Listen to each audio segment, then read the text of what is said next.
दीपावली पे एक बात आज जहन में है कि 14 साल बाद जब भगवान श्री राम अपना वनवास पूरा करके घर पे लौटे तो कहते हैं कि घी के दिए जलाए गए।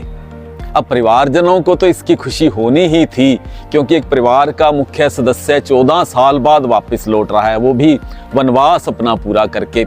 लेकिन अयोध्या के लोग, जो अयोध्या के निवासी थे, वो इतने खुश क्यों थे?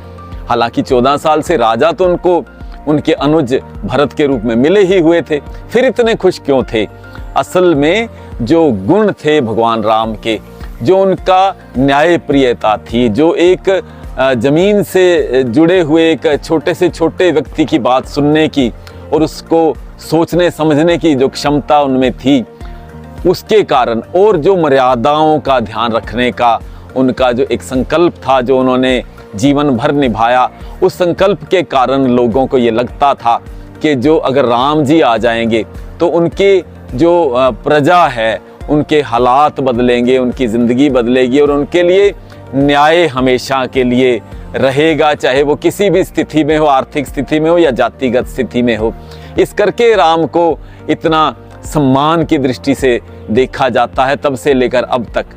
अब व्यवस्थाएं बदल गई हैं। उस समय व्यवस्था होती थी कि राजा का बेटा राजा बनता था।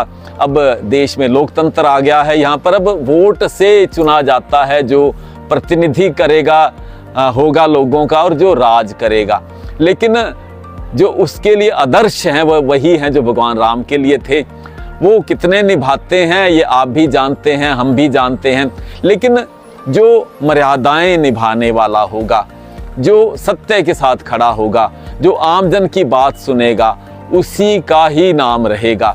और लोगों की भी ये जिम्मेदारी है कि अपने जो राज करने वाले लोग हैं उनको ये मर्यादाएं सिखाएं और उनको मजबूर करें, बाध्य करें कि वो मर्यादा में रहकर न्याय करें और लोगों की आवाज़ सुने। दिवाली पर मुझे लगता है कि ये संदेश हम सब के लिए है। आइए इस पर सोचते हैं, चिंतन मनन करते हैं और फिर इसको लागू करते हैं अपने जीवन में। बहुत बहुत धन्यवाद। जय हिंद साथियों।